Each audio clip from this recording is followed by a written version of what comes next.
right, good morning. Baseball and Coffee is back. Today is, what day of the week is today? Tuesday, September 7th. Yeah, that's right, Tuesday. We had two games last night. We have two games tonight. Tonight's the American League's turn. Yesterday was National League. Both of those games are 2-0. Brewers take down the Cubs. Dodgers hold off the Phillies. I want to give a quick shout out to Mar here. Finally made it to the stream.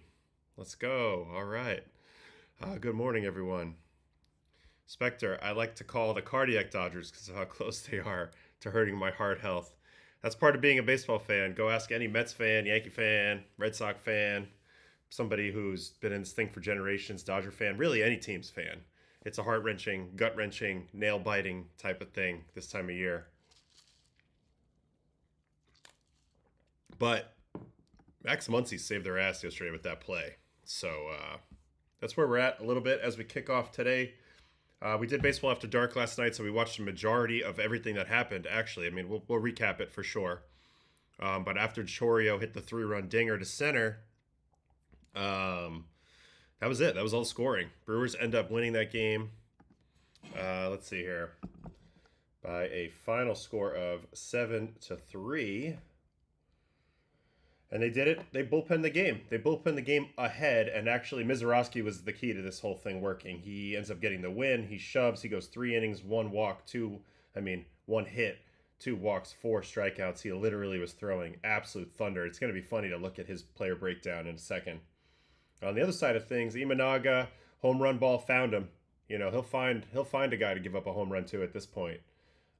This is the weakness. I remember when Shota came over. I remember doing Baseball Tonight, of all shows, on ESPN during the free agency that year, talking about Imanaga and saying, you know, I think he's going to be a really good pitcher. I think at some point he's going to have a home run problem with his strategy.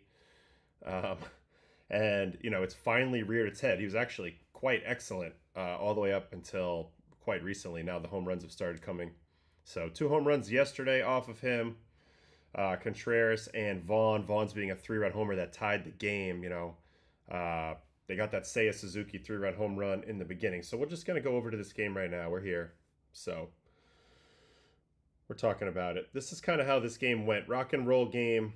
They go with the opener. So this was the first bit of strategy that was interesting last night for me in this game.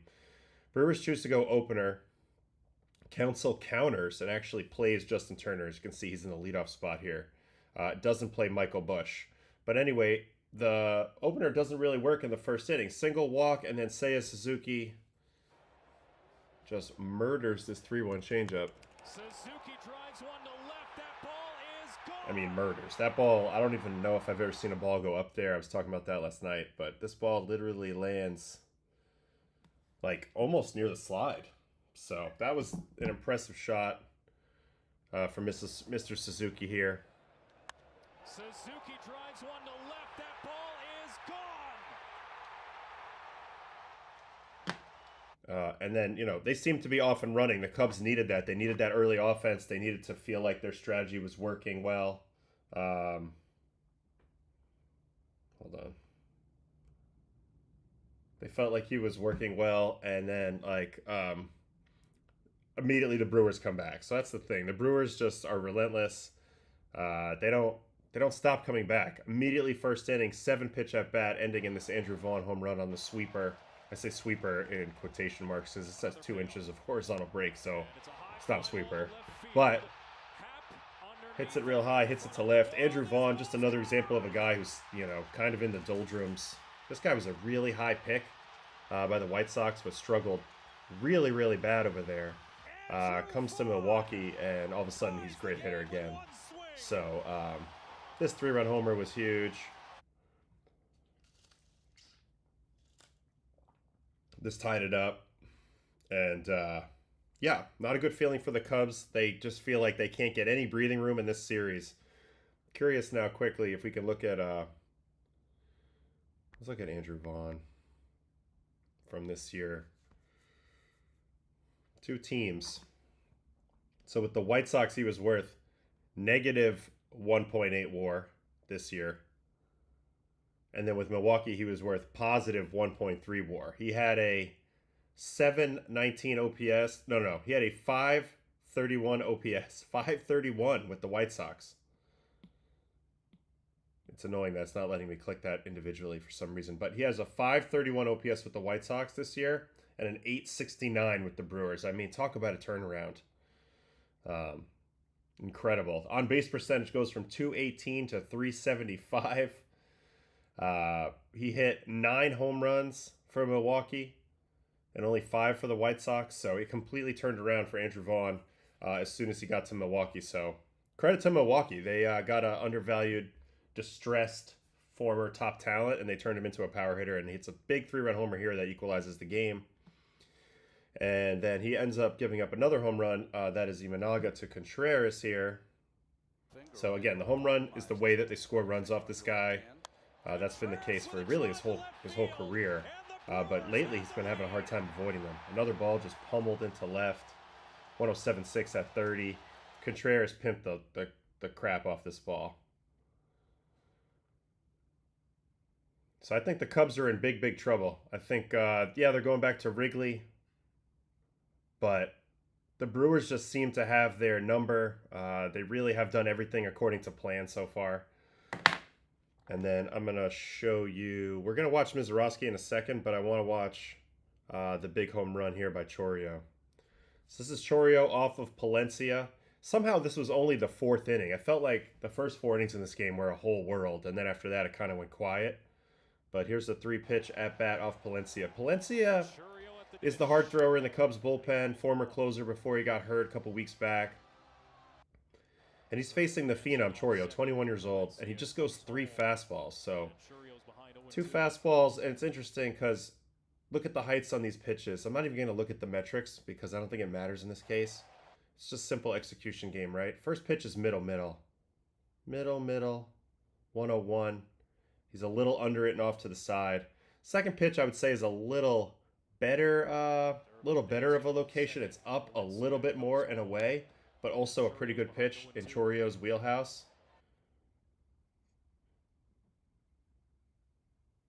I mean, he's accurate with the barrel there. You can see he's got the barrel where the ball is. He's just a little late and little under it. And I actually love his reaction here. Watch Jackson Chourio's reaction to fouling this ball off. Did you see that little subtle nod right here? Right there. That's a moment of processing. And then Palencia says, you know what? We're going to triple up and we're going to go 3 heaters here. This one's at 101.4 and it comes out at 103.9 with beautiful backspin. Kind of 3 of the same pitches in a row. So, it just comes down to execution. I'm not even mad at another fastball. He did show that he was a little late on it, but you can't throw it in that location. Middle there. But also it speaks to Jackson Chourio. I mean, this guy is just an absolute super duper star. And a lot of people don't know about it because he's playing in Milwaukee. But now he's done it in the playoffs back-to-back years. As a 20 and a 21-year-old. He's 5-tool, pretty much. I don't know how he throws, but unbelievable outfielder, fast, leadoff hitter. And this is what I like the most about his swing. Just there's zero movement in it. It's the most simple swing you can ever have. And you're going to have a much better chance of being accurate with your swing path and everything if you do this.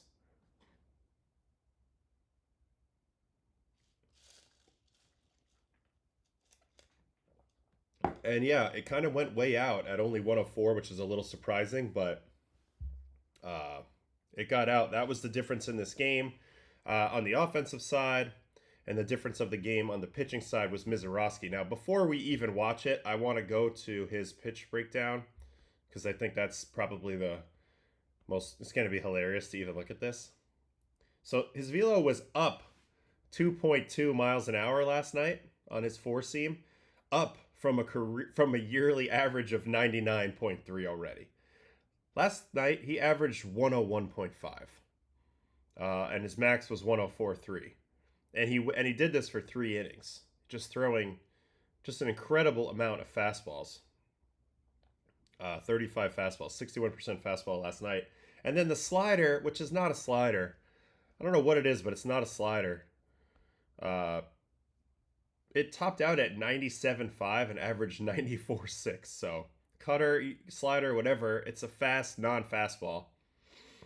Curveball was even averaging almost 89 miles an hour. And the changeup was averaging 93.4, which is like, you know, a good average fastball for me. So, insane. And you know what? He honed it in enough. He threw enough strikes to make it work. Now, they tried to make him work. He didn't get a lot of chase. 17% swing out of the zone. And even only 54% in zone. The Cubs wanted to wait him out. They wanted him to dig his own grave. He did have the 2 walks, but for the most part, he was actually in the zone. Better than normal. About 50% in the zone, so not bad. Whiff rate, 8 whiffs and 20 swings, 40%. Super, super good. The slider, whatever that pitch is, 4 whiffs and 6 swings, so keep throwing it. And the fastball, 31% whiff is really good as well. And then the exit velo is good. I mean, this guy, he also came in there with a kind of a psycho mentality a little bit, which we saw when he got that last out in the first inning where he took it himself and kind of did a lot of yelling. But you can see he just came in this game blowing absolute doors. Look at that, 104. Slider is almost a hard cutter with little movement. I'd like to see him try to add a sweeper or something in the mid-80s. I would too. I'd be curious how he's throwing these, like what grip he's got. It's interesting that he doesn't have a more traditional bullet slider. Tucker gets a piece of it. Nicely played by I actually like his curveball quite a bit. It's a pretty nasty pitch, and it's 90, but it comes down to execution, of course. And then Ian Happ struck out on an impossible to hit top shelf backdoor cutter slider thing here. So, like, occasionally he does flash a pitch that's just completely unfair, whether it be like a 103 on the corner, or whether it be a 97 mile an hour non-fastball right off the corner, or whether it be an accidental top shelf cutter like that, or a really good curveball. Like, every now and then he does flash just like an absurd pitch. Like, he locks up Dansby on this one really bad, and this is not a good camera angle, but you can see the way Dansby's like, I got to get out of here, because when this ball pops out of the hand, I'm almost certain, this is even worse view, but I'm almost certain when it pops out of the hand, it looks like it's going to hit him in the face, and then he kind of just gets scared at the last second, a little skittish, and the curveball drops back in there. So that's the effect when you're throwing this hard. You have, guys get a little skittish on pitches in, rightfully so. He could kill you. This was one to PCA up top, so this is how the fastball, it's just... I talked the last night a little bit about how it's a triple layer fastball. I mean, 101.7, so the first layer is speed. He's got plenty of that. Second layer is spin rate. 26.46 is at the very top end. So that's also helping his ball's ability to resist gravity. And then the third layer is extension. Right here on this pitch, it's 7.4. 7.4 extension. That's elite as well. So not only is he throwing harder than anyone, with better spin than anyone, but he's also closer to the plate than anyone when he's letting it go. This makes this fastball just completely ridiculous and plays even faster than the speed. So we saw what it looks like when he's on last night, and he was on quite a bit here. And, these are just some of the strikeouts. These are all the strikeouts he had. There's an example of a slider, 95.1. And, his velocity trailed off a bit as he went, but it was still really good. He's still throwing 100 miles an hour here on pitch 45. Like, this is pitch 45 to Kyle Tucker. This is served foul. So, kind of a secret weapon unleashed by the Brewers last night in a lot of ways. Really, really impressive stuff out of Mizorowski. I think his best pitch is his changeup. Why doesn't throw it is beyond me. I think it's probably a command thing. Probably just doesn't have a great feel for it, would be my guess. That would be my guess on that. And then, we saw all the... so that's pretty much all I got for this game in terms of, like, video review. The other game, the Phillies and the Dodgers, was a classic, ninth inning. The big play of the game for me was Max Muncy. He saved the game with that bunt play where he gets the lead out. They finally get to Sasaki. Like, they tried, I guess, with all their might to not pitch Roki, but he ends up coming in and gets a 2-pitch save. Obviously, there's going to be a lot of talk about the decision to pitch Trinan in this game. Did not go well, 3 hits in a row, and he's out of there. We did watch it for context last night, and I thought actually 2 of the hits he threw pretty well. And then I had a little bit of a questionable pitch choice stuff in his second at bat to Real Muto, which we talked about. A little 4-seam that didn't really make too much sense to me. But anyway, Dodgers do hold on. They win it. They had another 4-run rally in an inning that put this game to bed in the 7th inning. So let's just go watch that because I don't think I did touch on that too much yesterday. Dodgers and fighting Phillies. 7th inning. So Luzardo had been shoving. I don't think I really mentioned that as much as I should have before. But the 7th inning is when it finally gets to him. So let's watch these 2 at-bats that end Luzardo's night and get the Dodger rally going. Change up down. So we are still scoreless as we go to the 7th inning.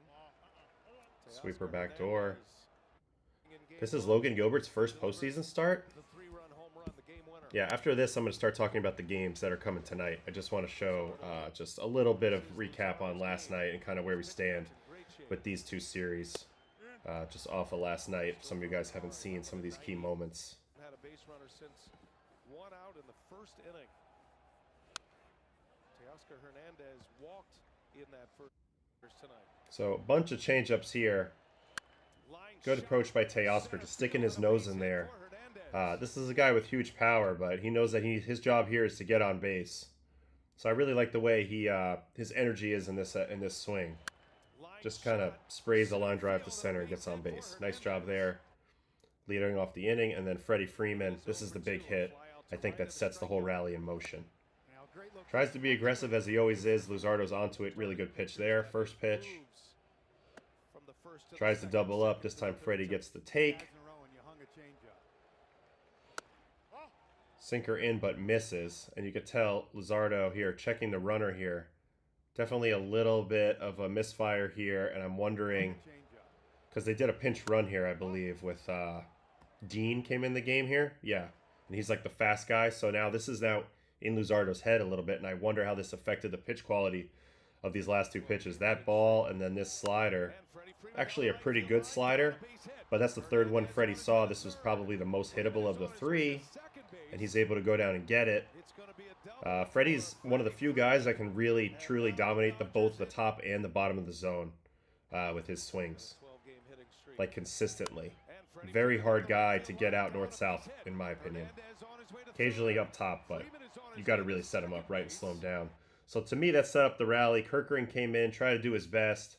But of course, in a 1st and 3rd situation with the infield in, Senor October Kike, just pulls the perfect club out of his bag, just enough.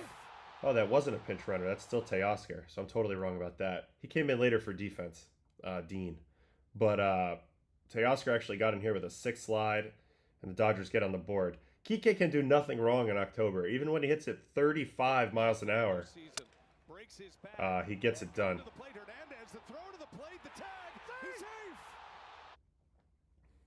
And then, the title. What did I do? Did I do something wrong with the title today? ALDS Game 2 preview. No, well, yeah, Game 3. You're right. I could fix that. Hold on. Fix it right now.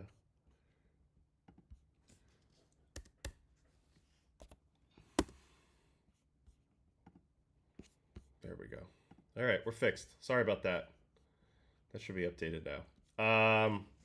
So he gets away with it big time, but it all leads to Will Smith, who has been injured for a long time, and he gets the big hit that blows the game open on a first pitch sweeper from Kerkering. Earlier in the year, we actually investigated Kerkering's shrinking sweeper movement. It seems to show up here. He's not able to get off the end of the bat here. Will Smith is able to hit a nice line drive into left, and the game gets completely broken open at this point. This is only negative 14.2. When he first came up, he was averaging like negative 18, negative 19. So a little bit of a mystery there. I keep looking at the numbers. It seems like a very easily fixable thing.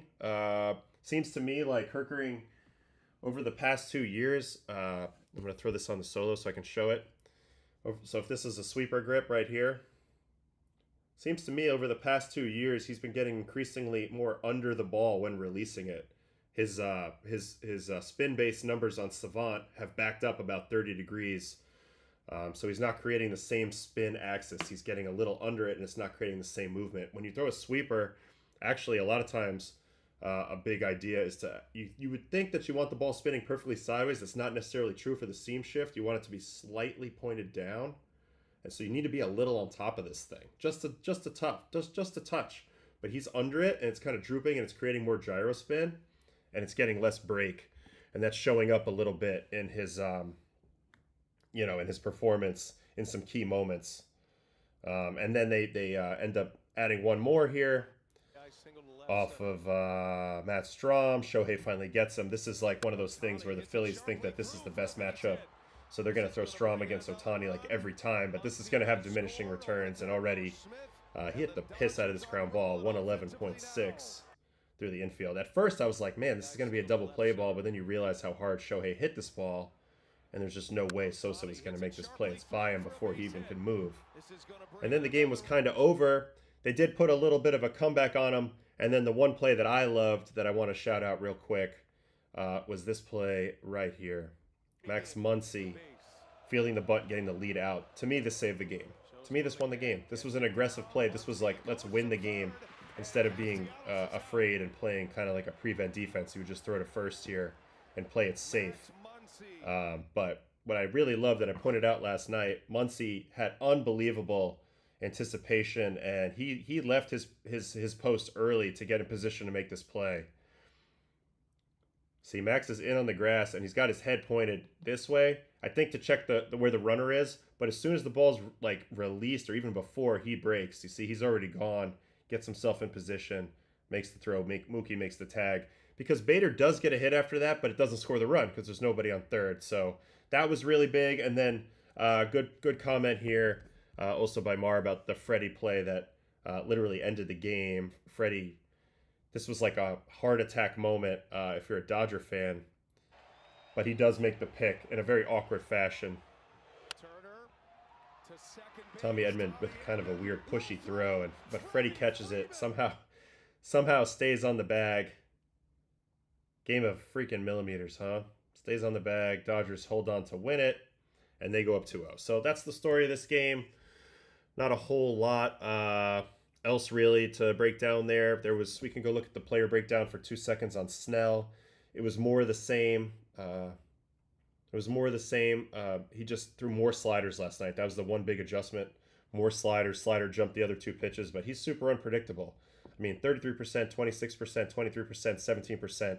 Kind of hard to know what's coming, when these are your pitch percentages. So Blake Snell, he's freaking good, man. He knows what he's doing out there. He's really, really good. 55% whiff, and the starting pitchers are kind of back in the postseason. They've been the difference makers. These starters who have gone out there and shoved. We've seen 5 or 6 unbelievable performances already through a couple games into the division series. So exciting times in that way, if you're into that.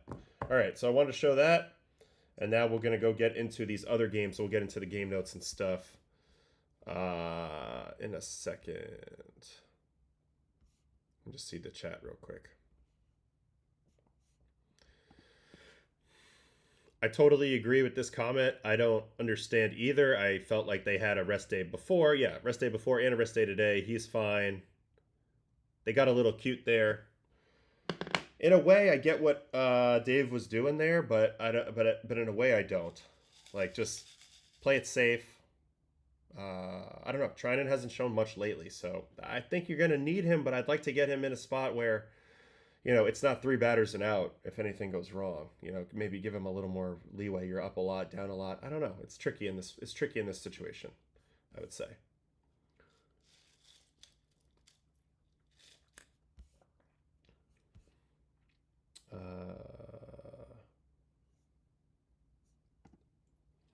Joe C., did you see first time in postseason history since tracking that 2 starting pitchers got 23 swings and misses back-to-back for Dodgers?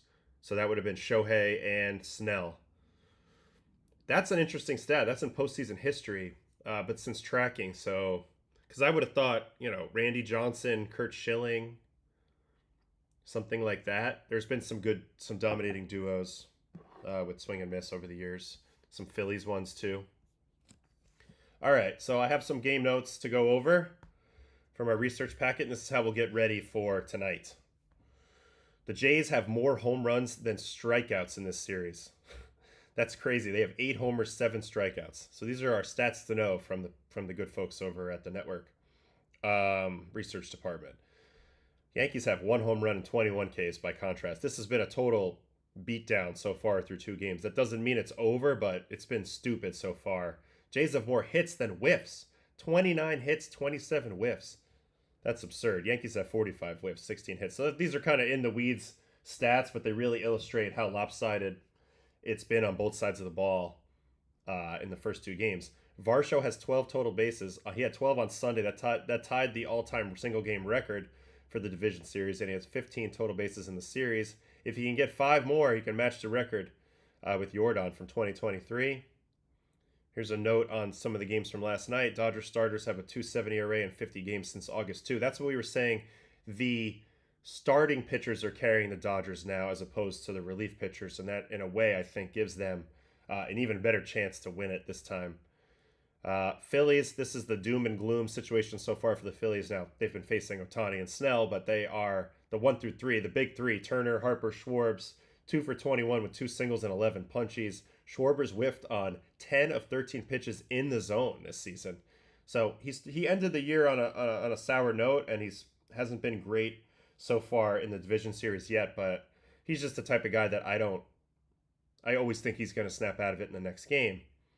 Phillies bullpen hasn't been great so far. I'm kind of done talking about them for now, so we're going to skip all that and Choreo. We got to get into the games tonight. This is what matters. Here are the pitching matchups. The first game is Mariners-Tigers, Logan Gilbert, Jack Flaherty. This is Logan Gilbert's first career playoff start, and lucky for us, we have a whole breakdown on Logan Gilbert that we'll get into in a minute. And then tonight after that, 8:08 tonight, Bieber and Rodon. Rodon pitching for that Yankee life tonight for the ball club. Can they get it done? So here's the basic stuff at Comerica Park today in Detroit. Gilbert, Flaherty, this is a big advantage, Seattle. Flaherty's been better. He pitched pretty good his last start in the postseason the other day versus Cleveland. But Gilbert is an absolute stud. He's going to come out hair on fire in this game. Forecast calls for nearly a half inch of rain this morning before stopping around first pitch. Winds are expected to blow out towards right center at 11. That's interesting because right center is deep, deep, deep in Comerica, as we all know. So if the ball's flying that way, maybe that changes things a little bit. On a damp day, I don't have any temperature information. In the division series with the current 2-2-1 format, teams that split the first 2 games on the road before heading home have advanced 62% of the time. So that would favor the Tigers in this spot. And then the Tigers have been on the road for the past two weeks straight. They've traveled over 5,600 miles since their last home game on September 21. So that's interesting. They get to finally get back. All their leases probably expired at their places. So they're probably all cooped up in hotels anyway. This is always a weird time of year. It's like some people have places. There's a lot of people staying with places. I had like 3 guys staying at my house last year. It's a weird time of year because a lot of people's corporate leases end at the end of the regular season, and then they just try to figure it out week to week in the playoffs, which adds another level of maybe stress during a stressful time. I don't know. Detroit also lost its last 7 home games and the last 11 of 13 at home, so they don't necessarily have a great home and field advantage at this moment, although I expect their crowd to be huge. And if you've never been to Detroit when they love their team, they have an electric ballpark when they love their team, and it's sneaky really big, like one of the bigger venues. I don't know the exact capacity, but I was there back in the day, like Prince Fielder, Miguel Cabrera, Victor Martinez era, facing those guys, and on a Friday night, and I remember I came in the game and I had to intentionally walk somebody, maybe Miguel Cabrera, Prince Fielder, somebody like that, and the whole crowd was booing me, and it was freaking loud. Loud. All right, so that's my own personal anecdote there. Both games in this series so far were decided by 1 run. I think they're very similar teams. The offense, they're both kind of reaching for offense at this point. Seattle has the bigger stars probably on offense, and you know, the combinations of like Raleigh, Julio, a little bit of Naylor, Suarez at times is like semi-star. Whereas Detroit, it's like Riley Green, Torkelson, but they're not really fully formed. Riley Green a little more, but it's hard to kind of see it. Anyway, Jack Flaherty allowed 1 run on 3 hits and 4 2/3. I was saying he pitched a little better than I expected versus the Guardians in that clincher. I thought they were in trouble. Honestly, I've been expecting him to lose most of the time he's been pitching in the postseason, and he's proving me wrong. He's been pitching really, really well, kind of off and on, even last year with the Dodgers in the postseason.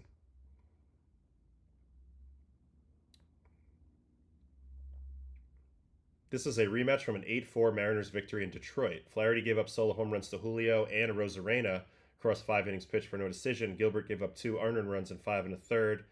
Seattle ended up scoring 4 in the 9th. That's really kind of irrelevant. This is the first time, though, Gilbert has pitched since September 27th. He went 2-0, 2.30 ERA across 5 September starts. I wonder how he feels with this much of a layoff. To me, this is a very long layoff. Very long layoff. I wonder a little bit how sharp Gilbert will be. I'd be very curious to see how he comes out in the first inning, if he's pumping strikes or not. He led all pitchers this year with an 11.9 Ks per 9 rate this season. He faces a Tiger team that struck out 59 times in the past 5 games this postseason, including 26 Ks in the series. So that could equate to a big strikeout situation today. This is a good question down here. I'm just going to tag it for a second and then I'll get to it. Interesting username as well. Julio has driven in 3 of Seattle's 5 runs this series, including his tie-breaking 8th inning double in Game 2. Other runs came on the solo homers from Polanco, who clipped Skubal twice. We broke those down with Trevor May yesterday. So yeah, they haven't done much other than that. Naylor did not travel to Detroit because he's about to have a baby, so he might have to go on the paternity list. This is an awfully crazy time to go on the paternity list, but he'll probably cut that short pretty fast after that baby's born and get his butt over to first base. I don't know. It's going to be crazy, though. This is a weird situation, especially if it's your first kid, how to handle this. Everybody handles this differently. Cal Raleigh is homerless the last 6 games. Okay, that's fine. Suarez is hitless in the 22 at-bats with 10 Ks. So this is a big deal. They got him to be a big factor. He's kind of an all-or-nothing hitter at this point, Eugenio Suarez. And if teams know how to pitch him, he's very pitchable, despite being dangerous. So that's played out so far. The guys that are hitting are Baez, Carpenter, and Green. Those are the guys carrying the Tigers. Carpenter is going to finally play the outfield a little bit because he's hitting so good, but he's a bad defender, so that could play in a little bit here as well. Let me answer this question from the chat, and before we go and break down Logan Gilbert, or read the breakdown of Logan Gilbert and see what we think and what I want to add to it. Did you find it harder to pitch when the catcher doesn't give you target to hide location from the runner at second? I do tend to like the guy to move probably a little bit on the early side so I can see the target. I was a visual pitcher. I like to have a visual cue. Yeah, I like to have a good target, but the way I was taught with the Cardinals, and this is like actually a really good thing that I kept with me my whole career. Shout out Derek Lilquist, my high A pitching coach. So the way the Cardinals will teach it, the Cardinal way or whatever, is like when you come set with a man on second, first you come set looking at home and you lock in your target and you visualize where you're going, with where your lane is. So it's the sinker, I know where I'm going, four seam, I know where I'm going, etc. And you kind of visualize the catcher already being there. Then you turn and go look at the runner. And if you want to do multiple turns or whatever, neutral turn, peripheral vision, look back. A lot of times I would check the second baseman to make the runner think that I was, maybe waiting for the second baseman to come in. Sometimes you see their weight shift. But when you stop their feet and you're ready to go to home plate, whatever it is, the big key is to turn and pitch at the same time, because that doesn't allow the runner to get his feet moving on the way to third. A lot of times you'll go, if you see guys like go back and look at a beat and then they go, and the hitter can the runner knows from scouting that as soon as he locks in on the target the second time I'm going, then he'd be gone already. So that's part number 1, is the steal factor. Part number 2 that you were talking about is locking in on the target. So I already preset where I want to go to, and so no matter what I'm doing, I know exactly where I'm going when I lock back in, if that makes sense. So as soon as I would be done doing my runner dance or whatever, and also checking the pitch clock, which is, so there's more shit going on now than ever. I would turn and pitch, and when I would go to turn and pitch, my eyes would immediately go to where I anticipate that catcher being. So I need him to be there at that moment. I'm pitching now, and I need you to be there. I need to make that pitch. Sometimes, though, they're not, and that would bother me a little bit. So great question here by Stinky Dipey. Really good one there. Quick note here from Mar and Logan Gilbert, who I'm about to go. We're about to go look at now. Let me get to that part because this is going to be a quality breakdown here, and I'll show you the screen in a second. Yeah, so he has a 7.6 extension. Let's just log that away. And then this is a question in the chat: how much does the living situation stuff like leases bother players? I assume teams help. So this is a big factor and something that is actually, frankly, it's just different in every market. So, like if you're in Colorado, you have no problem getting an apartment. There's like Denver's so sprawling. So you get traded to the Rockies mid-season, they'll put you in a nice hotel for a week. You get 7 days to kind of figure it out. Maybe you go on the road, so you have even more time to figure it out. But you'll get an apartment, no problem. There's plenty of places to live. And they're in decent price ranges or whatever. And then like you go to New York City and maybe you have a whole family and it's a totally different calculus. You're looking for Airbnbs, you're looking for apartments. It's hard to find. People want full year leases. The prices are out of control. Maybe you're not from a big city, so now you're very intimidated. You don't really want to live in the city, so now you want to live out of the city. Like all this stuff goes in. People get very stressed out. This is where your significant other or the other person that's the other person that is like in your life, hopefully to help you out, like they play a big role in this moment. And I often thought that teams, especially in New York, could do a better job of being prepared for the situation when guys come over at the deadline and stuff. Because if you don't properly plan to live in a place like this or LA, it's going to be a freaking nightmare, and you're not going to be as relaxed and focused as you need to be on the mound. I do think that matters.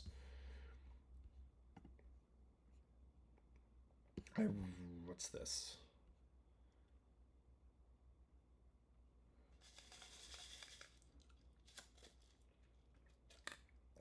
We talked about this a bit the other day. I do think that it's like in the old days it was more of like fingers, right? The voice thing's like relatively new, and a lot of teams, when they have a guy like Chapman, the thought process has been just like don't give location, set up down the middle every pitch. But the Red Sox identified a little more that it helped him lock in his location, his lane better to orally hear. I mean to actually hear the words. Fastball inside, fastball outside to kind of lock in his lane, his direction. And then also they did some things where they moved the catcher over to help funnel him more in the strike zone. So that's what Chapman was saying. Off topic, the hat is dope. Yes, I'm working hard to get all this stuff up on the YouTube site very soon, so stay tuned for that. And then this is a good question from Jake. Spent a little bit of time on Yankee pitching. We're going to look at the Yankees next. They're the next game we're going to look at. So we're going to be at that. But this is not true. Action's saying about Devin could be sleeping Aaron Beasley. No, he definitely got an apartment because he got traded in the offseason. So he definitely got an apartment. He was definitely comfortable. He's making a lot of money. He's fine. But again, that's also a big adjustment anyway, just coming to New York. So anyway. Is it true that you're the best reliever on YouTube? YouTuber on YouTube? Asking for Team A. I don't know. That's up for debate. He threw harder than me. He probably had a couple years that were right there with me. I don't know. Doesn't matter. Not important. Okay, let's do this Logan Gilbert talk, and then we'll get on to the Yankee Blue Jays situation. All right, Logan Gilbert was a first-round pick by the Mariners in 2018 out of Stetson. Stetson, same university that had Jacob deGrom, Corey Kluber. So big-time pitching coming out of Stetson, even though Jacob deGrom was essentially a shortstop there, but still. He struggled as a rookie, 4.68 and 24 starts, but then he's been an absolute beast since then. This is one of the things I love about Gilbert. He has led MLB in innings since 2024. In 2024, he was 6th in the AL Cy Young. And he got off to another strong start this year, but did get a flexor strain that cost him so weak. So this has been something that's been interesting. He had been the more durable guy, and this flexor strain is usually ominous, but it doesn't end up coming back to bite him. He finishes out the year healthy. Taking the last 2 years in account, Gilbert has been a top 10 pitcher in baseball. It makes sense to me. If you watch him, he's an animal out there, this guy. Now, this table, I can't read it at all, but I'll tell you right now, he's gotten a little bit better each and every year, and that's one of the big keys. He's got a splitter. He's got a bunch of breaking balls. He throws pretty damn hard. Here's a comment that Mars got about Gilbert here. I think Gilbert removing his cutter made his fastball and slider play worse this year. I wonder why he did that. Well, we're going to do a little more investigating after we get through what these guys are, what these people are talking about then. Gilbert led the majors in punchies per 9, 11.9 among pitchers with at least 130 innings, 3.02 expected ERA was 7th in MLB. So, yeah, expected ERA probably a little better judge of how he actually pitched, process-wise. He also has been known for the elite extension. We talked about this earlier. 7.6 extension, which makes his 95.4 mile per hour look closer to 98. That's how much extension matters. This is a good table to look at here. The perceived velocity leaders. Logan Gilbert, number 2 in extension, basically tied with Tyler Glasnow, Mizorowski, Devin Williams, Suter, Cantillo. These are all the guys with the big time extension, and how you can see how it bumps up their perceived velocity several miles an hour over how hard they're actually throwing. This was one of my arguments for why I didn't care about my velocity going down as much, because I too had good extension. And he also has an elite walk rate. He's one of only 5 starters who have the trick of rating an 85th percentile or better in both strikeout rate and walk rate. So he's not going to beat himself. You're going to have to hit him. Generally, that is what happens when he gets hit. He gets hit a little bit. He's tweaked his repertoire a ton. This goes back to Mars. They're already hitting on it. Says he's a bit of a mad scientist, tweaking his repertoire year after year. He debuted with the standard 4-pitch mix, tinkered and adds something every year. So 2021, 4-seam slider, change, knuckle curve. Then 2022, he adds the sinker and then begins throwing a harder version of his curve. 2023, he adds the split, switches it out for the changeup's now gone, and then makes the slider a different shape. Then 2024, he adds the cutter and adjusts the curveball again. So now he's made 3 adjustments on the curveball, and then he immediately jumped back from the cutter. Now, that makes me want to investigate for a second. Did the cutter not perform last year? Run value-wise? It was basically a neutral pitch for him last year. 10.6%. 247 batting average. That's his highest of any pitch he threw a lot, so maybe that's part of it.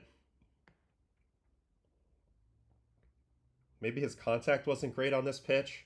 Let's see what the movement, what the action on it was.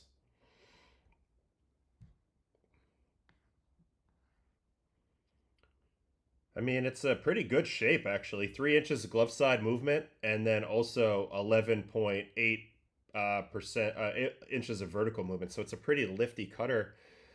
I think this was probably a good pitch. Now, maybe this has something to do with his elbow. Maybe this is a health thing, because cutters can be dangerous, 100%.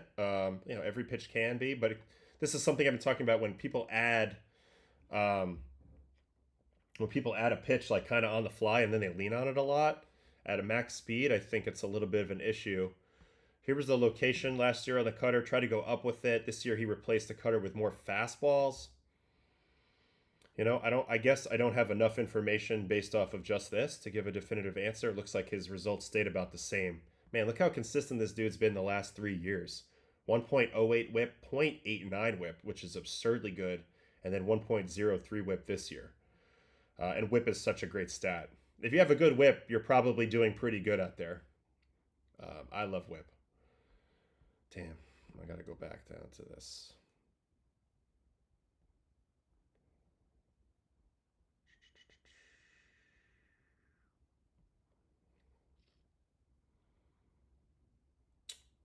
So here's his slider metrics. Yeah, so he's added a bunch of different things. He's even moved his shapes around. Added 4 miles an hour to his slider since 21 and alters its shape to more of a cutting action. So, yeah, it's faster than it used to be. It's up to 87.5. It used to be 83.5. And now it's not as much slider. It's more of a cutter. So, in a way, this is the cutter, and that's why he bangs the cutter. This is just the early. This is just the early version, Maya. This is the one that they send out for the people on MLB Central and for me, because we have early shows. But the main document's a lot cleaner than this, and that's what they told me. They were like, "Are you sure that you want to have it? It's not as nice." But I was like, "No, no. Like I need something to get my brain going on the matchups. You know, I think they're just fun too. They have a lot of good nuggets in here. Like this stuff's great." Logan Gilbert curveball metrics also. So he also now has like a harder slurvish, almost a sweeper type breaking ball now. Interesting. I mean, the inches of break have gone way up. He was 5.3, 5.7. Now he's at 13.3. So he's a tinkerer. You're talking about a guy who does a little bit of everything out there, but at the end of the day has a really good four-seam fastball, knows how to get punchy. He's not going to beat himself. You're going to have to hit him. You're going to have to hit him. So... also, here's a arm angle difference here, right? Does this look different to me? Yeah, arm angle. He's now down to 40 degrees. He was up at 52 degrees as recently as 2023. So it's interesting how guys really drift in one way or another over the course of their career. But the pitch that has taken Gilbert to new heights has been the split. So he throws a pretty low spin splitter. I saw somebody earlier was like petition to name any splitter under 800 RPMs, give it a new name. I think forkball sounds good. If you're under like, yeah, if you're under like 900 RPM, 800 RPM, it's essentially a forkball anyway. So that's what I would call it. Some version of a forkball. And this table also is really hard to read, but you can see there's a lot of numbers in the 100s. I see a whiff percentage of 50.5, so that's absurdly good. And he uses it against both sides. This is his splits pitch usage. So versus righties, he's mostly fastball slider split with a little curveball. Interesting that the curveball goes away versus righties. That tells me if he uses it more like a sweeper. That's what that number tells me. And then lefties, fastball, slider, but that's like a cutter shape, and then the split, and then very little curveball. So interesting. But that's where actually I think he's actually benefiting from the way that these pitches are classified. His curveball is really a slurve or a sweeper, yet it says curveball. And his slider is really a cutter, and yet it says slider. And I think that's great when you can have a pitch that says something that's not that. In reality, I think that messes with the hitter a little bit subtly. They're like, but I thought that was a slider. That was more of a cutter. It at least buys you one. All you need is one extra for an advantage, right? And the big reason why it says here, the big reason why his strikeout rate has jumped is because of his two-strike splitter usage. He used to use other pitches with two strikes. Now he's going split with two strikes, and he's dominating people. He's also altered his split again. It's 3 miles an hour slower, adding drop to the pitch. Only Devin Williams' changeup gets more drop. So now he's got an elite split on top of it. You know, honestly, he reminds me a lot of a Nathan Eovaldi, but who evolved quicker than Nate. So very similar arsenals. Fast fastballs, four-seam variety, splits, curveballs, little gyro pitch in the middle. You know, they're both kind of cutteries guys. They use a lot of linear momentum in their delivery. And yeah, he's got kind of an answer for every swing type. And he's got the fast slow game. Largest difference between fastball and split this season. He's at 13.7. It's not as big as Dylan Cease, Gaddis, Boyd, Estrada, Martinez, but it's up there. It's up there on the leaderboard. 13.7 in separation is really, really good. And then you can see he's doing a better job of burying the split below the zone this year. This is such a good breakdown. I mean, it's got all the info here. Look at that. Look at that location on the split, though. That's where you want it. You want it right there all day. Last year, he was a little bit... there's a little bit more mistakes in the bottom of the zone, and also with the hit missing to the arm side. It says here that the Tigers should be hunting the slider. That's been his worst pitch this year.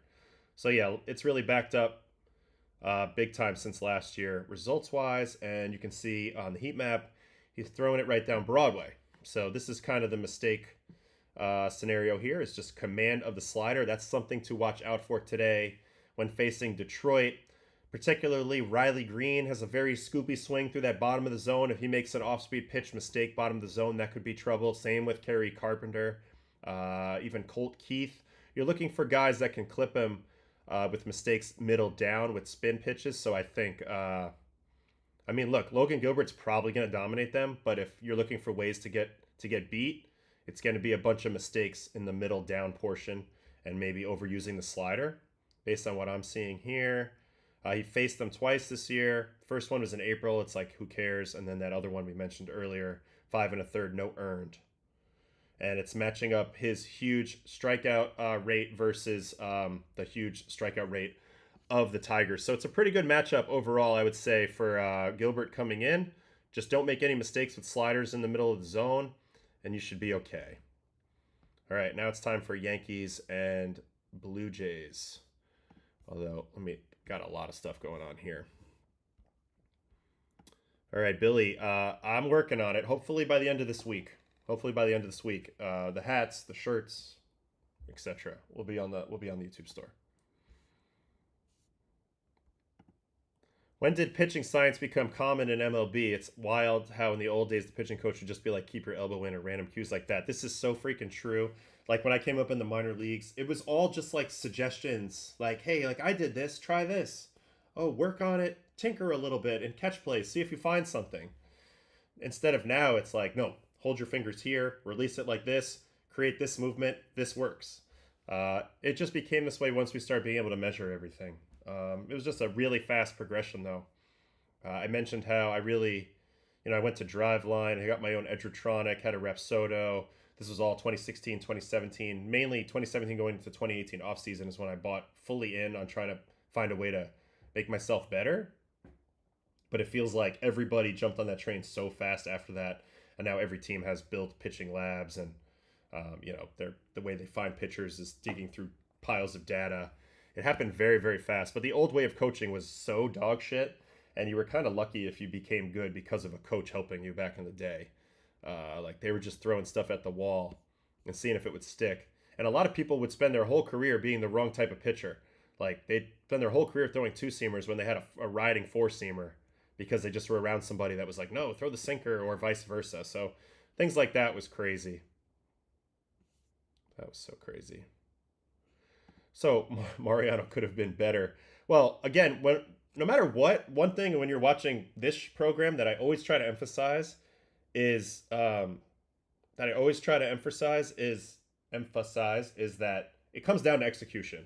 And in the game of execution, Mariano Rivera was simply the best who ever lived out of the bullpen. Yes, it was one pitch. People forget that later in his career, he did throw the sinker, which is also an incredibly nasty sinker. So he had cutter sinker with perfect command. But yeah, like it comes down to execution. Maybe he could have added more, but he probably wouldn't have. But yeah, I would love to see what certain pitchers in history would have done with a lot of the information.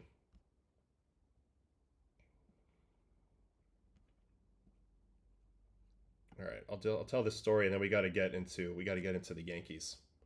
Can you tell the story of the Rockies and Edgertronic camera? Yeah, it's simple. I bought that camera 2017 offseason. I used it the whole offseason. I created a new cutter grip for me, fixed my sinker grip, locked in my slider a little better. Felt really good coming into camp. Wanted to maintain that with higher levels of intensity. Had the video guy Brian Jones, my guy, set up on a tripod, the Edgertronic behind me when I threw my bullpens, when I threw my live BPs. Pitching coach Steve Foster freaked out about it, called me into the office, asked me if I was trying to get him fired or undermine him or something, and I said no. Like, I really would rather you watch the videos with me. I'm not trying anything like that at all. I think it'd be great to get your feedback on what you think, how this can help me, get better, help us get better, whatever. That calmed him down. Eventually they gave in. They let me do whatever I wanted. They saw the benefit of it. Then they came asking me later about stuff like that. But I also mentioned in the moment, like, hey, like you need to get up on all this stuff, like the high-speed cameras, the movement data, because it's coming and you're going to be in trouble if you don't understand it. I just felt like I understood that a little bit earlier than the other people in that organization, but they all came around really fast. It was just that initial shock of it, I think, was, it was handled very weird. All right. Now, I know that some people want me to watch a Mets home run, but I'm not doing that right now. Later, maybe. We'll see, because we got to get to the Yankees. So the question I had specifically, do you think the Yankee pitching has been making it easy on Jays hitters, or the Jays just freaks right now and clipping great pitches? I've seen a lot of good hitting. I've also seen some poor command in the strike zone for Yankees pitchers, but I've seen a lot of really good hitting by the Jays. A lot of hot hitting right now. They had good at-bats versus Fried. Will Warren was kind of like a sitting duck. He didn't really execute very good, but also they were all over him. First game, I knew that they were kind of up against it, with Heel on the mound, who hasn't been spectacular, and they didn't give him very much rope. But then, they tried to stay in that thing, and it kind of got away from him. Weaver's not himself right now. That kind of hurts. So I think it's a combination of both. Not having Weaver at his best certainly hurts, but also I think really good, really good job by the Blue Jays hitters. All right, so let's look at these notes real quick. Teams taking a 2-0 lead in a best-of-5 series have gone on to win the series 80 of 90 times. So not a great situation here for the Yankees. But in the history of the Yankees, going back to my childhood, I can remember several times they came back from this situation. Actually, a worse situation where all 3 games were on the road. 3 in a row in Oakland. They did it against Cleveland not that long ago. So, yeah, not great, but still possible. And then this is interesting here. Aaron Judge was 1 for 20 with 16 strikeouts in the 2017 ALDS comeback versus Cleveland. So they did it without him. And the Yankees have only been swept 1 time in a best-of-5 series, which was the Royals in 1980. And I don't remember that. And they have twice rallied from an 0-2 hole. Like I said, 2001 versus A's and 2017 versus Cleveland. So it can be done. You just got to take it one at a time. On the other side, Toronto can clinch its first series victory since sweeping Texas in the 2016 ALDS. That was the electric Jose Bautista bat flip, and sourpuss Sam Dyson got a little butthurt that he threw a bad pitch and got clipped in a big moment. And then, he had to go bitch about it, and then they threw at him. The whole thing was insane. Toronto's 20, although Odor's punch was sick, I will say that. Toronto's 23 runs are the most in MLB history for the first 2 games of a postseason. The Jays have more homers than strikeouts this series. We said that. Varsho 6 for 8 with 3 doubles, 2 homers, and 6 runs already during this series. Guerrero 6 for 9, 2 homers, 6 RBIs in the series, halfway to the record for RBIs, which would have been 12. Career versus Rodon for Vlad Jr. 588, 667, 941, 10 for 17, 4 extra base hits, 4 walks. They cannot let him beat them. They can absolutely not let them beat him. They just can't. So that's going to be fascinating to see the circumstances at which Vlad comes to the plate today, and how many guys are on base, etc., etc., etc. The Blue Jays won 5 of Bieber's 7 starts after he returned from Tommy John this year. He got him from Cleveland at the deadline. 30-year-old who's expected to decline his $16 million player option and go to free agency, which he should. He's actually looked very good. 37 strikeouts, 7 walks, 40 and a third. The command is there. He has a new kick change. I broke him down on his return start. He looked fantastic. He's been good, but I will mention that the Yankees have faced him in the playoffs before and have had a good approach against him. And the really big key against Bieber, like against most of these guys, is not chasing. He tends to go into chase mode pretty quick. He gets strike 1, and then he's a really big nibbler, and he has the command to do it. But if you don't chase him, he's got to come in the zone, and certainly he has some hittable pitches in there. Also, the way that the Blue Jays acquired him reminds me and reminded several people, not just me, of the time when I was with the Red Sox and we acquired Schwarber, who had been injured. So this is the same thing. Bieber wasn't healthy when he got acquired. Schwarber wasn't healthy when he got acquired. But you're kind of rolling the dice knowing you have an elite game changer on your hands. And in that case, it worked out. We went all the way to the ALCS with Schwarber once he got healthy. And this year, the Blue Jays are 1 win away from going to the ALCS. With Bieber, who's been really good since coming back. So I like the foresight of those executives to make those moves in those moments. Judge and Big G have combined for 3 extra base hits, all doubles, and 38 at-bats this postseason. So yeah, so teams are pitching these guys really well. The narrative continues to grow on Judge. But again, I just think I've seen him do big-time things in big-time games. He's had good playoff moments. Just obviously a little more consistency is what we're expecting. Yankees were also facing elimination the last time Rodon started, which was Wednesday versus the Red Sox. He allowed 3 runs in 6 innings in the Bronx, but the Yankees did come back and win that one. This is his postseason starts with the Yankees for Carlos. 1-2, 5.32, 6 homers allowed in 5 postseason starts, but they've won 3 of the 5 games, so no muss, no fuss there. Also struggled mightily versus the Jays since being a Yankee. 1-3, 6.66 ERA in 5 starts versus the Jays. And they've lost 4 of those 5 games. So a lot of things are pointing in the Blue Jays' favor, but it's still baseball, so we're going to have to see. And then some interesting Blue Jays notes here. Early Clement, 2 for 2 with a homer versus Max Fried on Sunday. He's actually sneaky raking versus lefties, 321 with 9 extra base hits back to August 4th. And Louis Varland is their version of the fireman, the Fernando Cruz, the David Robertson guy. He's faced 5 of 6 batters he's faced in the series, and he's given up 1 run in 10 2/3 over his last 9 appearances, and he's throwing 101 with short arm. So pretty good stuff there in the Blue Jay stuff. Also, I also love the Kyle from Waltham story arc when Schwartz was on the Red Sox. That's a good comment. I thought that was hilarious, and he definitely he was awesome. Yeah, I saw that too, Mar. The devilish numbers. I saw that as well. Are you worried about the Blue Jay starter since Bassett and Scherzer is injured and the Barrios not on the roster? I'm not that worried. I do think in a longer series, it'll be interesting to see what they do. I think Lauer will play a big role, and maybe Scherzer gets back on the roster in a 7-game series. But Barrios is a loss. Bassett, we'll see where he's at. But I love the way Yasavage is pitching. So Bieber, Yasavage, Gausman, that's a great place to be. Most teams don't have 3 guys that they feel is good about those.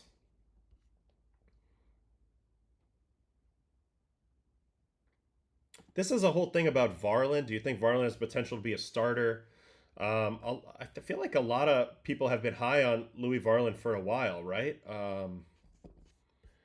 Got great stuff. When I watch him pitch, it's like a short arm, like 100 mile an hour. I think he was originally bred to be a starter, so it's going to be interesting to see how they utilize him. Interesting that Minnesota gave him up. So this was another very sneaky move. Another very sneaky move by the Blue Jays here. I saw an interview the other day where he said he loves being a reliever. I would love to see him close. And you know what? Some guys, it's just what they're made for. You know, Garrett Whitlock this year basically forced the Red Sox hand and said, I'm a reliever, put me back in the pen. And he had a great year. Mentally, I was better in the bullpen too. And I think some guys, like, you're not going to maximize your earning potential or whatever, but if you just embrace who you are and you go be that animal for a decade if you can be. And this is typically how it goes. Good comment here. He said being a reliever just simplifies things. He knows where you can just come in and throw cheese. Yes, and simplifying things helps a lot. Sometimes the wheels get turning really crazy as a starter. You got way too much time to sit on things. You got to face guys multiple times in the same game. It's just a different dynamic. So, I'm with you.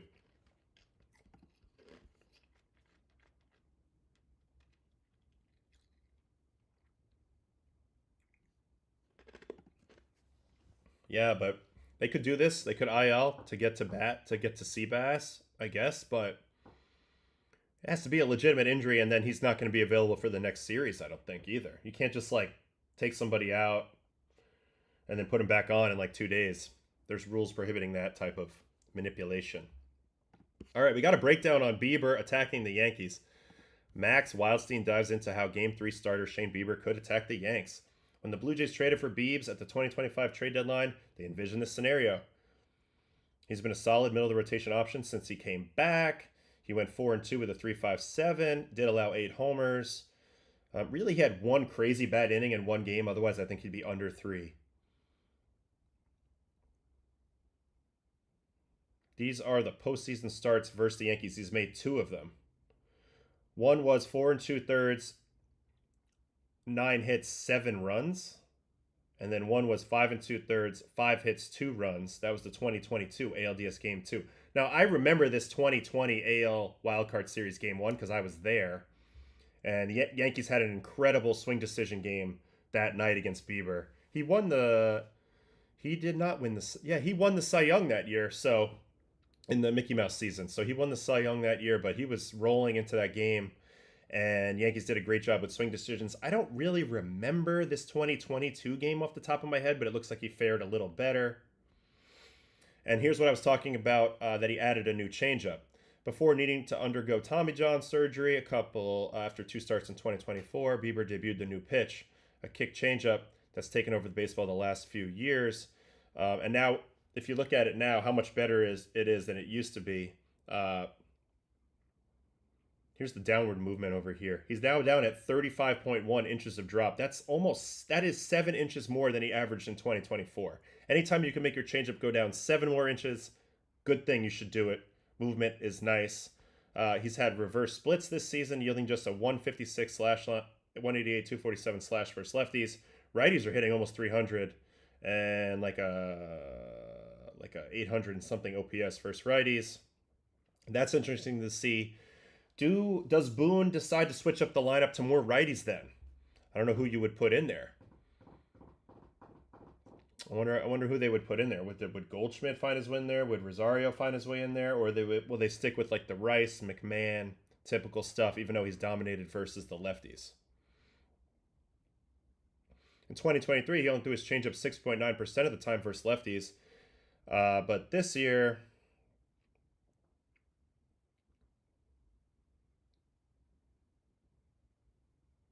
2023, 6.9% versus lefties, up to 13.8 usage in his 2 starts in 2024. Oh, and then this year he's up to 17.3. So going way more changeup versus lefties, and it's a much better changeup than he used to have. So that's why it's working. You know, the kick change has really changed change of quality for a lot of pitchers. Bieber's one of those guys.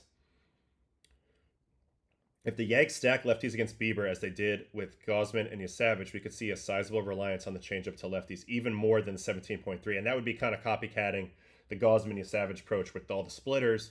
The kick change is a similar pitch. Obviously, it's different angles and stuff. But yeah, you could see that tick up because the Yankees didn't look good on any type of changeups or splits when they were left-handed in the batter's box versus either of those guys. Slider was still his bread and butter pitch, his most used pitch against righties. 37.3% whiff rate this year versus righties. Second most used pitch was the four-seamer, and he actually got clipped quite a bit on the four-seam. So you'll see a heavy reliance probably on off-speed versus righties. And it's one of the most effective sliders in the game. So look for a ton of sliders from Bieber to the righties and a ton of changeups from Bieber to the lefties. That sounds pretty simple there. The slider's got such a good whiff rate. It's usually because of this guy's command.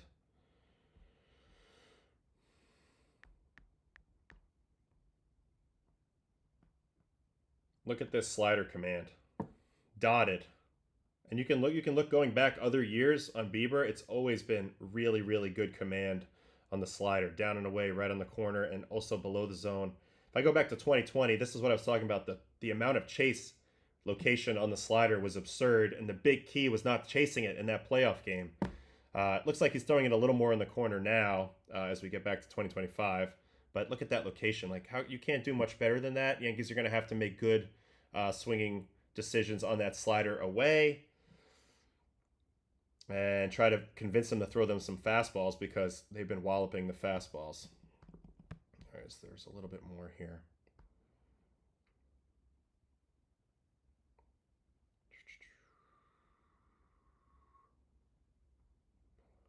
These breakdowns are long, long, long.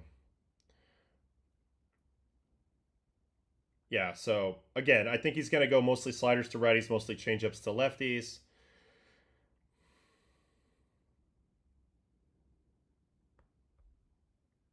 Yankees splits versus Blue Jays by pitch type this game. So on fastballs and breaking balls, they're actually doing great. They have a 867 OPS, but changeups there's 0. So yeah, that's been the formula. Gausman showed it. Savage destroyed it, and now we'll see if Bieber follows suit. Bieber will now follow suit, I believe. And that's kind of the breakdown on this game of what to look at between Yankees and Jays tonight. Yankees and Jays, what will the lineups be? Will we see any more lefties in there or any more righties in there because of the splits with Bieber, or will they continue to run out that lefty lineup? All right, we got some stuff in the chat here.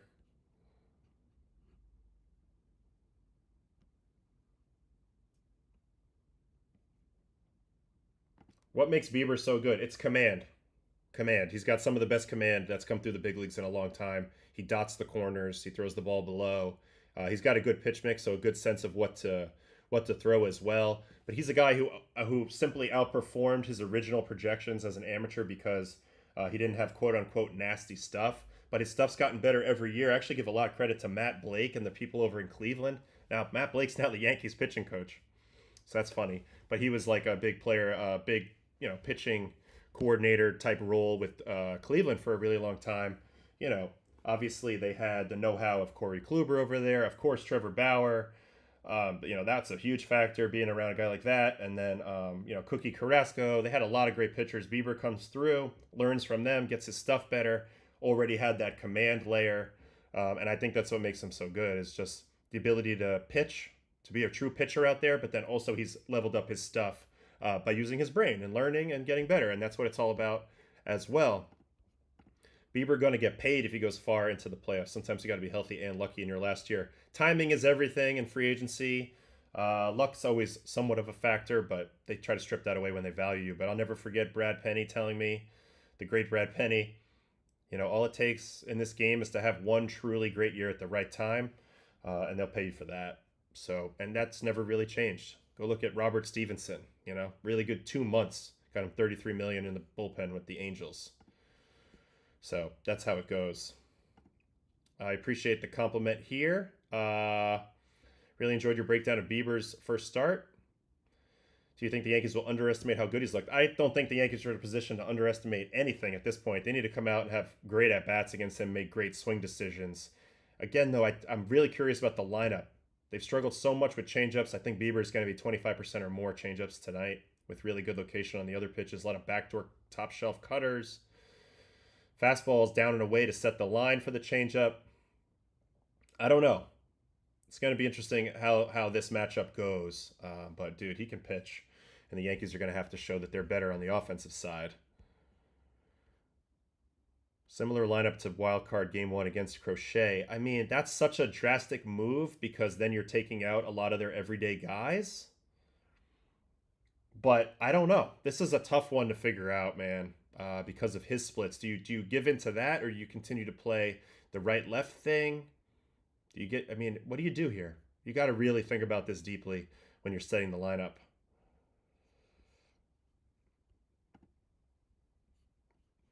What's the line when the Jays decide not to go all in on today? If within 2, do they put their studs out there, even risking not having Varland to open tomorrow, which is their plan, or only if winning? Yeah, I don't know how hard they'll chase this game from their pitching plan. That's a very good question. I think if you're within 1, you go for the kill maybe. You just got to figure. You got to look at the vibe of the game, and you don't want to prematurely hurt. Put a workload onto too many of your guys that you're going to continue to need if the series continues and you're down a lot.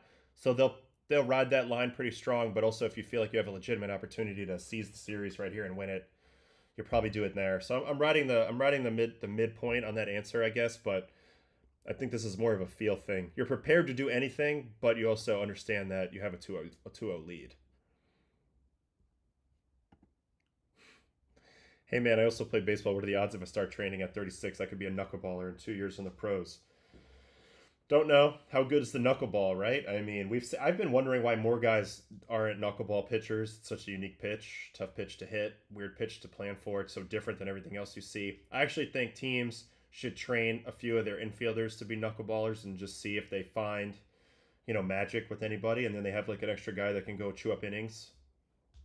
But a truly great knuckleballer is hard to find, although worth finding because, Tim Wakefield had 200 career Ws.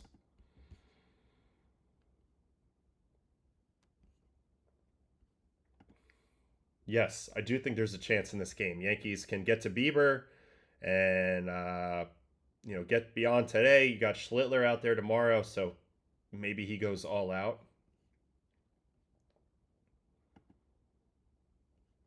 The answer is it depends. To this question, how much research are guys doing, catchers and pitchers, on other guys' tendencies?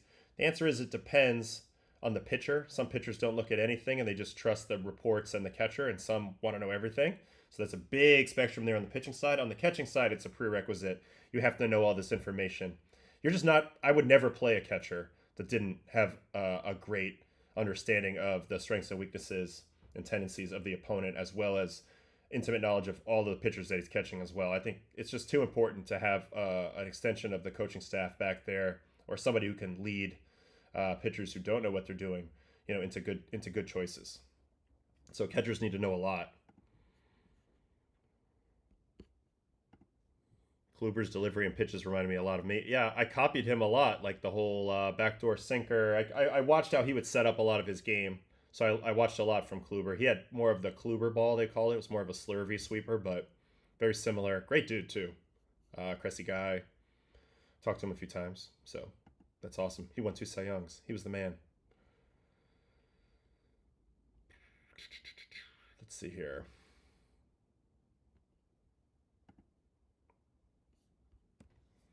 Well, here's the thing. With Gosman and Yasavage, they were definitely trying to hit the splitters. I mean, you know you're getting them, so you have to swing them. They just could not hit them. Gosman's split is one of the best in the game, and Yasavage, they never saw him before, and they could not adjust to him very fast. They really couldn't. They couldn't adjust to him fast enough. If they see him again, I'd love to see what their at-bats look like the second time through, but they couldn't distinguish the fastball and the split at all from Yasavage. So I don't think they're sitting on necessarily sliders. Now, in this game, I think the righties will be hunting sliders. Lefties, you're not going to get a lot of them. So it's hard to hunt something that you want to hit when you know they're still not going to give it to you. You know, you could want a slider all day, but if they just throw you changeups and fastballs, you're in trouble. If that makes sense. Who starts game 4 tomorrow for the Jays if it gets there? I don't know. I guess they go opener and Lauer, something like that. This also creaks the door open in a way. They don't have a set determined starter tomorrow. And the Yankees will have Schlittler. So that's cracks the door open. Yankees win tonight. We start talking about it. And we're going to have Dylan Betances on tomorrow, former Yankee, former teammate of mine, going all the way back to when we were kids. He'll be on tomorrow. We'll do Yankee talk with him. He's going to be at the game tonight, so he's not going to be on Baseball After Dark tonight, which I originally had him pegged for, but we'll do Baseball and Coffee with Dylan tomorrow and do a lot of Yankee talk, whether it's over or whether it's still going.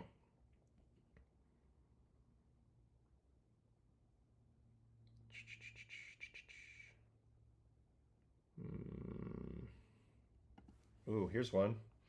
I also realized they haven't used Yariel Rodriguez at all. So he also has bulk inning potential. So yeah, I could see him getting some run, multi-inning at some point for sure. This is also, this comment that I'm about to put up here, this is so true.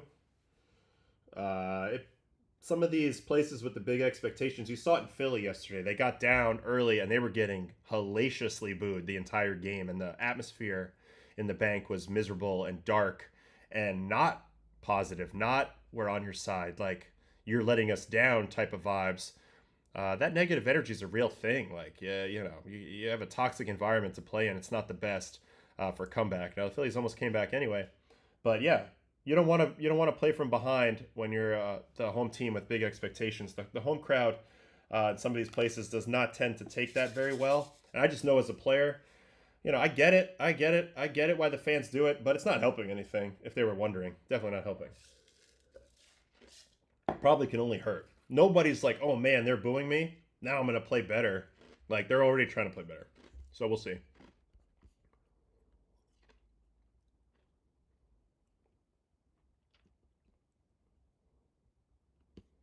This is funny. I don't know what's going on in this fictional league, but I'll be the number 1 draft pick. I love that.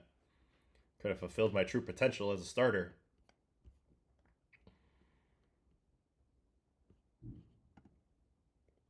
We touched on this recently with the Marlins, and I absolutely hate it. Hate it. And I don't like that certain people in certain sectors of the internet, pitching internet, are giving this idea some legs. Like that this is like good for optimization. No, go away. This is bad for the sport. Let the players play. Teach the players and let them play.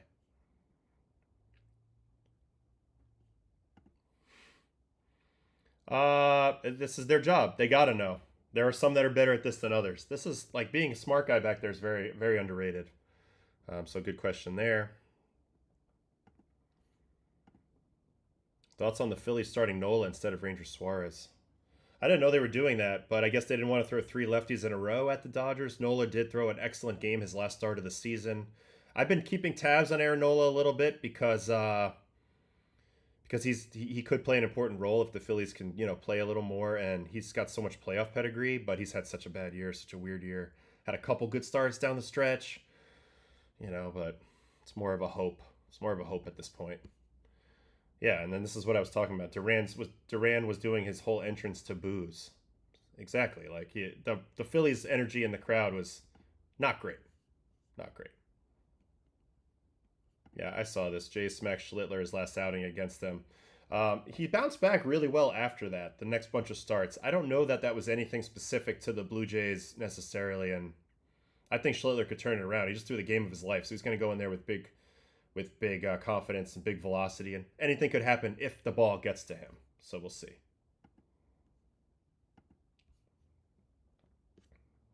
Mets team last year, if their crowd had a WAR stat, what would it be for that year? I would say early in the year, friggin' negative a billion.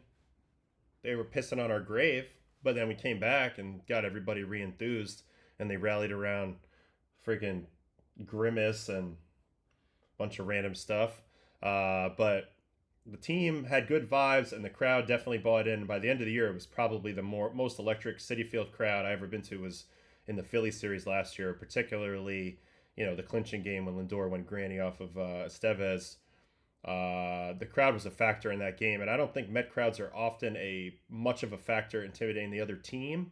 They can be a negative force on their own team, but in that game, they had a real effect on the Phillies. The Mets crowd was legit that day, so I give huge credit for the Citi Field crowd that night. That's the best I ever saw it. I give them a very nice WAR number. So on the year, like all-star level WAR, like 5 or 6, but that was all second half driven.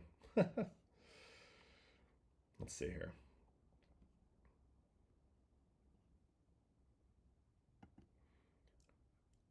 If it was you pitching against Judge with the bases loaded in game 1, how would you have pitched him? Oh, when they got the strikeout? So I don't have Gausman's pitches. This was a good battle between Gausman and Judge, and he does end up striking out. Let's see something here.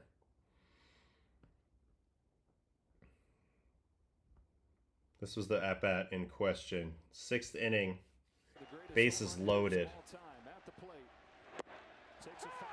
So I thought this was an interesting attempt. He upticks his fastball to 97 first pitch here, Gausman does, and dots it down and away.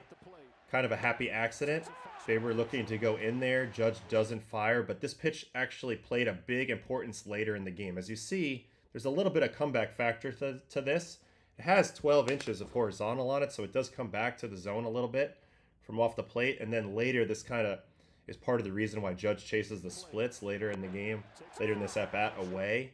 So I don't have Gausman's pitches, so if I were him, I probably would have tried what he tried, which is a lot of let's have Judge swing at a bad pitch type strategy, and eventually he does. Also, the up-in idea is a good idea, but you really got to get it there, and you can see he gets skittish here going in and just pulls it down low.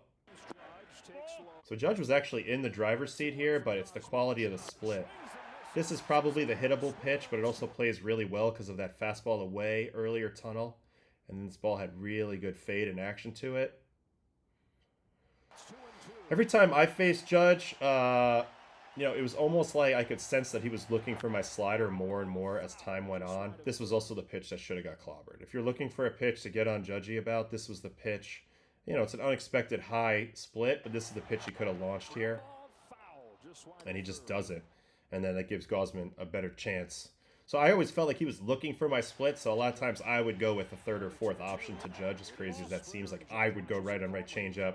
If I threw my slider, I want it to be off the plate away, and then I would just bring my absolute best velocity I had for those comeback pitches or fastballs in or fastballs up, because he does have a little scoop to his swing, so occasionally you can get him up in the zone. Like here's a fastball up in.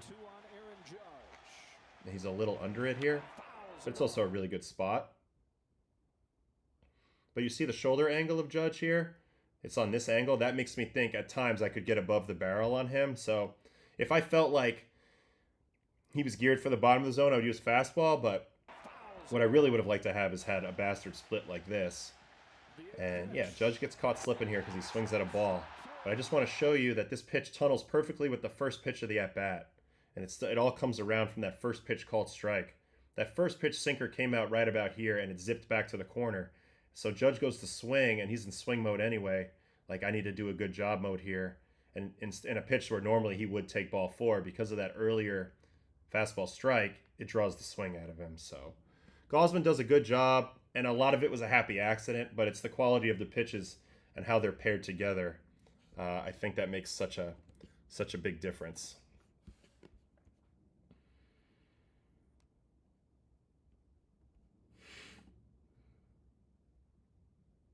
Yeah, I mean, that'd be pretty crazy. The highest possible release and then the lowest possible release.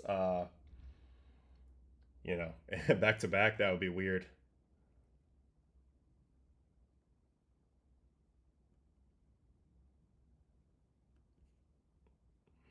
Let's see here.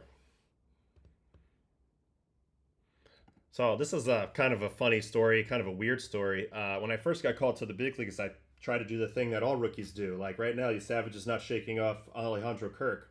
I was fortunate enough to get called up, and my catcher was Yadier Molina.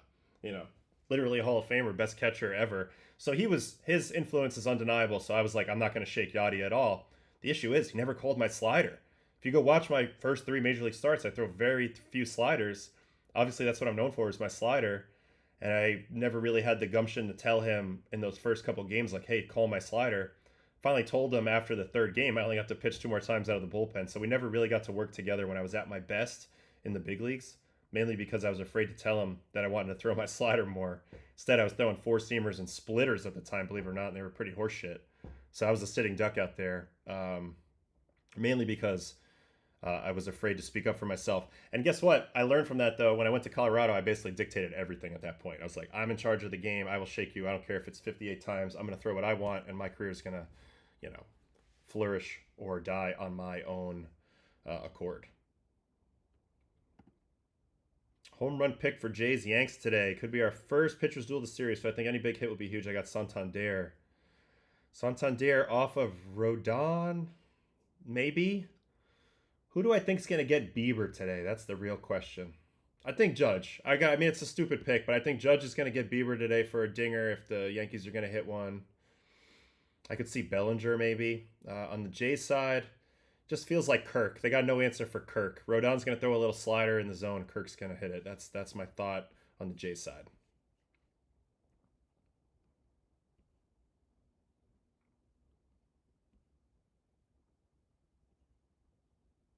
Yankees restricted tickets to Canadians. Wow. Interesting. I didn't know people could do that now. I've been hearing about that a lot with some events. Teams restricting other people's fans from coming. That's super interesting. Oh, so I guess you're pretty young, Actions, because this happened in my lifetime. 2000. Yankees Mets Subway Series. Believe me, it was the talk of the town. Bragging rights on the line. Yankees won it, but they would have never lived it down had the Mets beat them that series.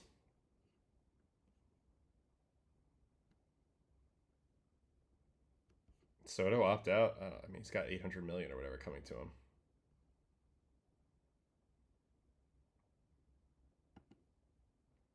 "100% willing to walk Judge there in his post game. He was happy he got the fastball in before the split, but was fine if he gave up on a run on the walk." Yeah, so 3-2 count in that spot, facing Judge there. Yeah, you can't give up an extra base hit. So you don't give in, but you throw a pitch that maybe he fishes for, and that's what happened. He got lucky there.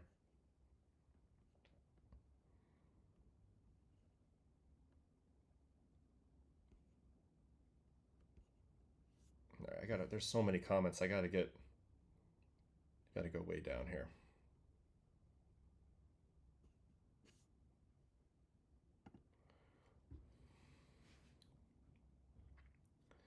Yeah, it's been a drought for the Yankees. That's something, if they don't win tonight, I'll be talking about with Dylan tomorrow. Obviously, we were a part of the drought continuing as well, the two of us. But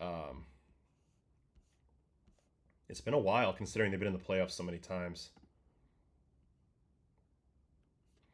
I think this is a good question from Alex Hawkins here. I like this question about teams hunting certain characteristics in the draft. I think it's a good you're onto something here now. That's not full out copycat, but in general, people are looking for oddities.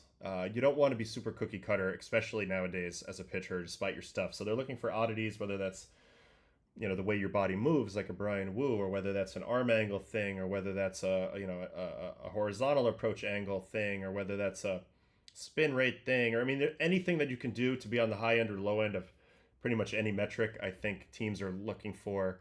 Savage. Toronto was smart to understand how that approach could play, and they really valued it really high. And sometimes teams identify a certain guy and they just believe in his magic a little earlier. It's funny, my friend Mitch was here last night. He used to work with the Cubs.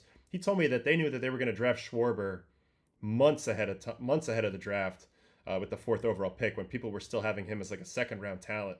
They knew already, they were that convicted in the player and the person and everything like that, and it did line up that they were able to draft him number 4, something like that overall of that draft. So when teams know what they're looking for specifically and they find it, that's exciting. But every team has a different ideal, right, in each position and what types of things they're looking for. Did I ever care about being a closer? I wish I cared more. I didn't care much, but I do think it would have had value in my career, actually, looking back on it now. Closers are definitely looked at differently, by certain teams in free agency, like being a proven closer or whatever. I only got to like 45 career saves. I only really held down the job for like small portions of seasons. So, yeah, I wish I would have, but I didn't in the moment, and I regret that a tiny bit.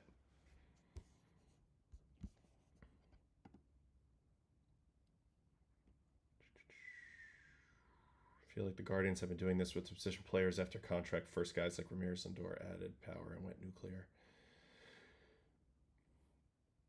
Jamie Arnold was drafted later than expected because of his funkiness, so why can it also put teams off? Well, sometimes with funkiness, there's injury concerns, or it's hard to find an example of that type of style working.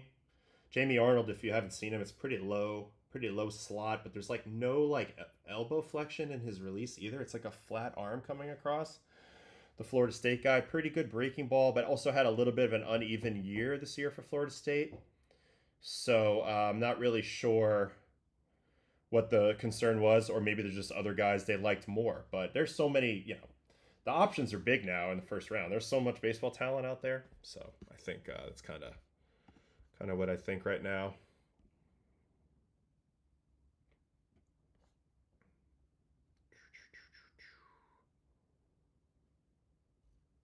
Let's see.